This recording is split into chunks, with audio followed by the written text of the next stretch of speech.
Students, welcome back again, and today I'm going to explain you some special questions related to active and passive voices. Okay students, जैसा कि आज आपके सामने कुछ questions दिए गए हैं जिसमें आप देख रहे होंगे कुछ इंपेरेटिव सेंटेंसेस से रिलेटेड कुछ वर्ड्स हैं, ओके, और कुछ वर्ड्स आप देख रहे होंगे इन्फिनेटिव जो कि हिडन है उससे भी रिलेटेड वर्ड्स है, सेंटेंसेस हैं। तो मैं चाहूँगा कि इस तरह के सेंटेंस को कैसे आप सॉल्व करेंगे, तो मैं चाहूँगा कि ध्यान से आप सेंटेंस को देखें और सारे कॉन्सेप्ट जो आपको बताए गए हैं अभी पिछले वीडियोस में, तो आप उसी कॉन्सेप्ट का सही यूज करते हुए आप सेंटेंस को कंप्लीट करेंगे। Okay students, listen carefully. सबसे पहले आप देख रहे होंगे कि हेल्प द पुअर स्टूडेंट्स। तो इस सेंटेंस में ऐसा लग रहा है कि एडवाइस दिया जा रहा है, ठीक है। तो मैंने कहा कि जब भी आप किसी भी सेंटेंस को बना रहे हैं तो सबसे पहले यह देखना चाहिए कि उस सेंटेंस, दैट मीन्स कि वो सेंटेंस जो है क्या कहना चाह रहा है। तो इसमें कहा जा रहा है कि help the poor students, that means कि इस सेंटेंस में ये कहा जा रहा है कि गरीबों, दैट मीन्स कि गरीब स्टूडेंट्स की मदद करने के बारे में, है ना। दैट मीन्स कि एक सलाह दी जा रही है। तो ऐसे सेंटेंस को कैसे बनाएंगे, ध्यान सुनेंगे। तो आप सबसे पहले लिखेंगे द पुअर स्टूडेंट्स, ओके। तो आप पैसिव वॉइस में बनाने के लिए आप क्या लिखेंगे, द पुअर स्टूडेंट्स, ओके। और जैसा कि आपको लग रहा है एडवाइस दिया जा रहा है, तो आप क्या लिखेंगे, शुड बी। एडवाइस के लिए आप शुड यूज करेंगे, ठीक है। तो the poor students should be, और क्या लिखेंगे आप, हेल्प्ड, ओके। नेक्स्ट सेंटेंस आप जो देख रहे हैं कि रिस्पेक्ट योर एल्डर्स, इसमें भी उसी तरह से बातें बताई जा रही है। आपसे लग रहा है जैसे कि आपको कुछ सलाह दी जा रही है कि आप बड़ों का क्या करें, आदर करें, ओके। तो ऐसे सेंटेंस को भी बिल्कुल आप इसी कॉन्सेप्ट बनाएंगे, योर एल्डर्स, ठीक है। सबसे पहले आप क्या लिखेंगे, पैसिव वॉइस में से कन्वर्ट करने के लिए योर एल्डर्स, और क्योंकि एडवाइस दिया जा रहा है इसलिए आप क्या लिखेंगे, शुड, है ना। Your elders should. और कई बार आपको बताया गया है कि can, could, may, might, would, should, ये सारे जितने भी वर्ड्स जो देख रहे हैं इन सभी वर्ड्स के बाद क्या कहता है, क्योंकि आप जानते हैं हमेशा वर्ब फर्स्ट फॉर्म में आता है तो आप बी यूज करते हैं। जैसा कि आपने देखा कि यहां भी यूज किया गया, तब वर्ब को उसके थर्ड फॉर्म में यूज किया गया, ओके। तो आप सेम वही वर्क करेंगे यहां पे भी। तो your elders should be respected, okay students. अब नेक्स्ट सेंटेंस में कहा जा रहा है कि सी इज टू हेल्प मी। आपको बताया गया था, पिछले वीडियोज में बताया गया है कि जब भी आप टू को देखेंगे, दैट मीन्स टू इन्फिनेटिव को देखेंगे, उसके बाद वर्ब हमेशा फर्स्ट फॉर्म में होता है, ठीक है। तो वर्ब को उसके थर्ड फॉर्म में लाने के लिए क्या बताया गया कि आप बी यूज करेंगे, ठीक है। और इस बात का विशेष ध्यान देंगे कि सब्जेक्ट जो आपका है वो ऑब्जेक्ट के प्लेस पे और ऑब्जेक्ट आपका सब्जेक्ट के प्लेस पे चला जाएगा। तो मी क्या बन जाएगा, आई। तो आप क्या लिखेंगे, आई। और चूंकि सी था इसलिए यहां इस दिखाई दे रहा है, तो आप क्या लिखेंगे, आई के साथ आप लिखेंगे एम, ओके। तो आप लिखेंगे आई एम। आप क्या देख रहे हैं, टू और हेल्प। मैंने क्या बताया कि जब भी आपको टू के साथ वर्ब फर्स्ट फॉर्म में दिखे तो क्या करेंगे, आप बी ई बी यूज करेंगे। तो आई एम टू बी, और हेल्प को थर्ड फॉर्म में यूज कर सकते हैं क्योंकि आपने बी यूज किया है, बी हेल्प्ड बाई, और सी का क्या लिखेंगे, हर, okay students. Now listen the next question, he saw him play. मैंने कहा कि अभी तक आपने जिस भी कॉन्सेप्ट के साथ अपनी तैयारी की है, सारे कॉन्सेप्ट को सही सेंटेंस के साथ, दैट मीन सेंटेंसेस के साथ आप सही ढंग से यूज करेंगे। और कैसे आप इस तरह के सेंटेंस को यूज करते हैं, क्योंकि आप देख रहे होंगे कि ही सॉ हिम, आपको दिखाई दे रहा है एक सब्जेक्ट है और वर्ब अपने सेकेंड फॉर्म में है, ओके। और फिर आपको क्या दिखाई दे रहा है, ऑब्जेक्ट। मैंने कहा बस इसी तीन वर्ड्स को आपको फाइंड आउट करना है जब भी आप सेंटेंस बना रहे हैं। तो आप देख रहे हो ही सॉ हिम, जब वर्ब आपका सेकेंड फॉर्म में है, और ट्रिक के माध्यम से जो आपको बताया गया था कि जब वर्ब आपका सेकंड फॉर्म में है तो आप क्या यूज करेंगे, फर्स्ट फॉर्म में बी था, सेकंड फॉर्म में वॉज था, और थर्ड फॉर्म में बिन था।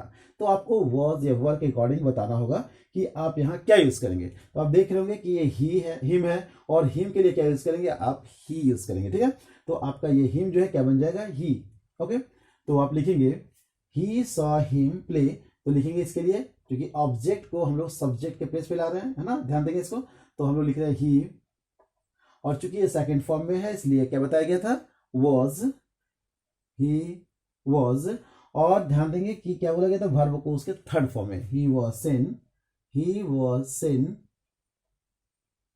ठीक है, ही वॉज सिन। और इस बात का विशेष ध्यान दें आप कि जब भी इस तरह के सेंटेंस जिसमें आपको ऑब्जेक्ट जस्ट बाद आपको क्या दिखाई दे रहा है, और वर्ब दिखाई दे रहा है फिर से, ठीक है ना, ही सॉ हिम प्ले, तो आप ध्यान देंगे यहाँ पे टू जो है ये हिडन है, ठीक है ना।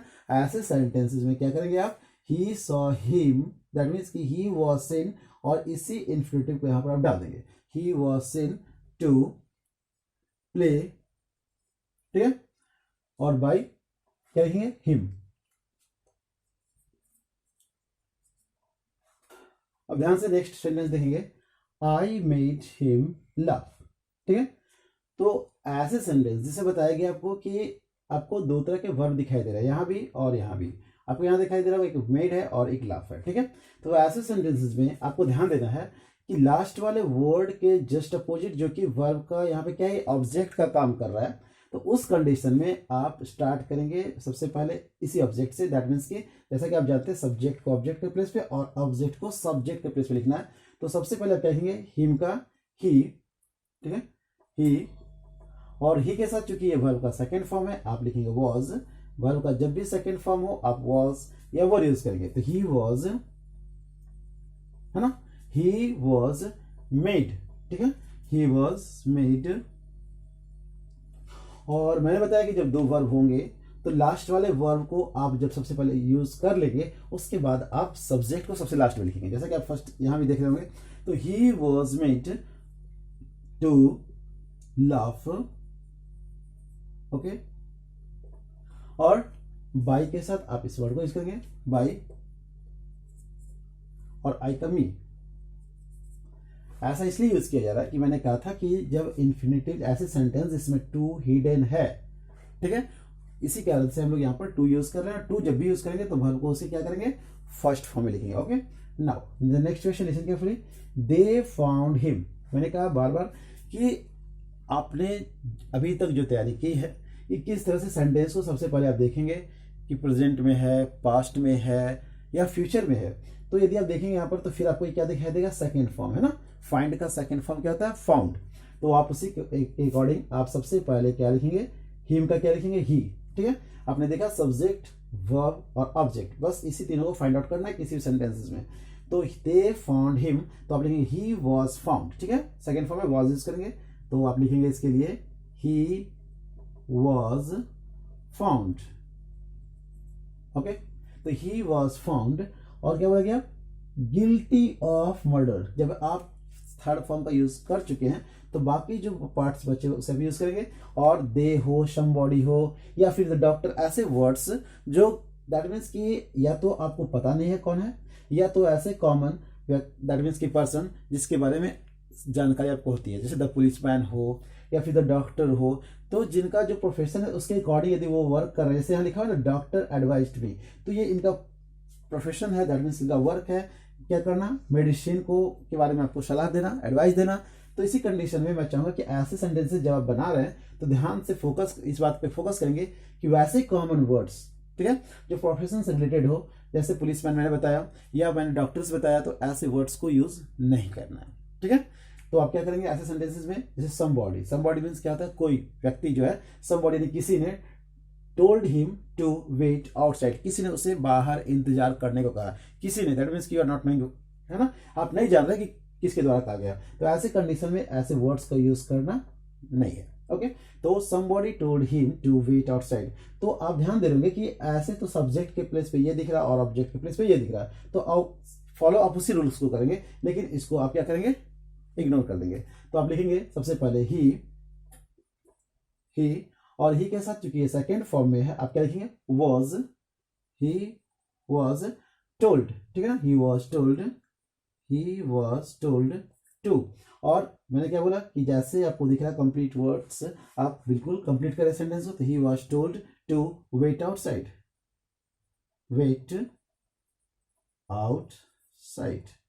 okay students, and now the last question, listen carefully, the doctor advised me to take medicine in time, है ना, डॉक्टर ने मुझे एडवाइस दिया कि क्या करना चाहिए, मेडिसिन टाइम से लेने को मुझे कहा, ठीक है ना, डॉक्टर ने मुझे मेडिसिन टाइम से लेने को कहा। ऐसी कंडीशन में आप फिर वही काम करेंगे, क्योंकि आप जान रहे हैं कि ये जो दैट मीन्स कि ये वर्क जो है एडवाइस देने का मेडिसिन से रिलेटेड वो डॉक्टर का ही काम है। तो उस कंडीशन में आप यदि नहीं भी लिखते हैं तो सेंटेंस क्लियर होता है कि डॉक्टर के बारे में ही कहा जा रहा है ना।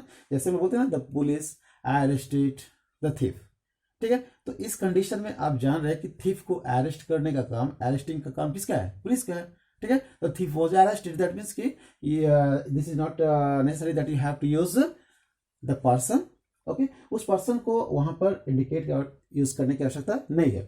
तो आप देख रहे होंगे द डॉक्टर एडवाइज्ड मी, तो आप सब्जेक्ट भी देख रहे हैं और ऑब्जेक्ट भी देख रहे हैं। इस कंडीशन में ऑब्जेक्ट को पहले लिखेंगे, सब्जेक्ट को आप क्या करेंगे, इग्नोर करेंगे, यानी आप उसका यूज नहीं करेंगे।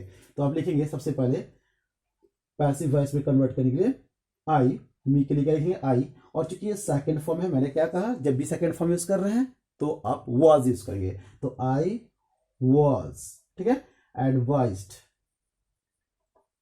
आई वॉज एडवाइज्ड, क्या एडवाइस किया गया, I was advised to take medicine in time, ठीक है, to take medicine in time. Okay students, तो आपने आज देखा कि कैसे आप कुछ ऐसे स्पेशल सेंटेंसेस जिसे आपने अपने बेसिक कॉन्सेप्ट के आधार पर बनाने का प्रयास किया। जब भी आप इस तरह के एक्टिव और पैसिव सेंटेंसेस को बनाने, that means active to passive convert कर रहे हैं, तो जितने भी बेसिक कॉन्सेप्ट्स हैं कोशिश करेंगे सबसे पहले आप उसको यूज करने का, पहचानने का। जैसे कि आप देख रहे होंगे कि टू के बाद इन्फिनेटिव, दैट मीन्स कि टू के बाद आपको वर्ब उसके फर्स्ट फॉर्म में दिख रहा है, तो पिछले वीडियोस में बताए गए थे कि क्या करना है ऐसे सेंटेंसेस में, या वर्ब सेकेंड फॉर्म में दिख रहा तो क्या करना है, ठीक है। जब दिख रहा आपको कि जब किसी ऐसे पर्सन या दैट मीन्स कि ऐसे पर्सन के बारे में बात हो रही है जो कि कॉमन है और दैट मीन्स उसका वो वर्क है, उसका वो प्रोफेशन है, जिससे कि बिना बताए भी हम उसे जान सकते हैं, ठीक है। ओके सर, तो मैं चाहूंगा कि आप वीडियो कंप्लीट देखें, फिर भी कंफ्यूजन हो तो कमेंट बॉक्स में आप प्रॉब्लम अपने शेयर करें, ताकि देख रहे होंगे आप कि आपके द्वारा जो कमेंट किए जाते हैं उसी से रिलेटेड वीडियो में बनाकर आपके सामने लाता हूं। Okay students, thank you.